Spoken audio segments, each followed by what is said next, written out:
এবারের দাখিল পরীক্ষায় ঝিনাইদহের ৩ মাদ্রাসায় কেউ পাশ করেনি। ঝিনাইদহে ৩টি দাখিল মাদ্রাসায় এবারের পরীক্ষার ফলাফলে দেখা দিয়েছে চরম বিপর্যয়।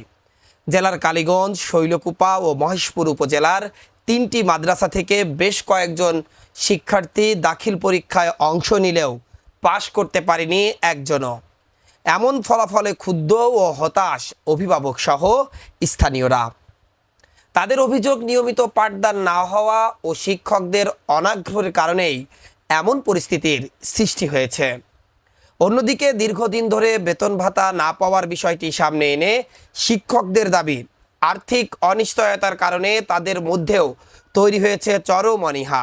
দ্রুত মাদ্রাসাগুলো এমপিওভুক্ত করা না হলে শিক্ষা কার্যক্রম চালিয়ে নেওয়া কঠিন হয়ে পড়বে বলে হুঁশিয়ারি দিয়েছেন তারা। কালীগঞ্জ উপজেলার দাঁতপুর দাখিল মাদ্রাসায় শিক্ষক রয়েছেন ১৩ জন, অথচ চলতি বছর এই প্রতিষ্ঠান থেকে দাখিল পরীক্ষায় অংশ নেয় মাত্র ২ জন শিক্ষার্থী। ফল প্রকাশের পর দেখা যায় ওই ২ শিক্ষার্থীর কেউ পাশ করতে পারেনি। এত কম শিক্ষার্থী নিয়ে ১৩ জন শিক্ষক থাকলেও কাঙ্ক্ষিত ফল না আসায় প্রতিষ্ঠানটির শিক্ষা কার্যক্রম নিয়ে প্রশ্ন উঠেছে। শৈলকুপা উপজেলার ফুলহরি দাখিল মাদ্রাসার চিত্র একই। এবছর প্রতিষ্ঠান থেকে ৯ জন শিক্ষার্থী দাখিল পরীক্ষায় অংশ নেয়। ফল প্রকাশের পর দেখা যায় ৯ জনই অকৃতকার্য হয়েছে।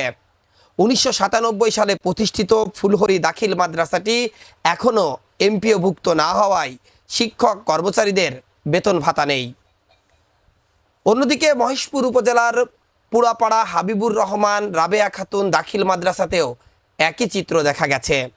এবছর এই প্রতিষ্ঠান থেকে বেশ কয়েকজন দাখিল পরীক্ষায় অংশ নিলেও তাদের মধ্যে একজনও উত্তীর্ণ হতে পারেনি।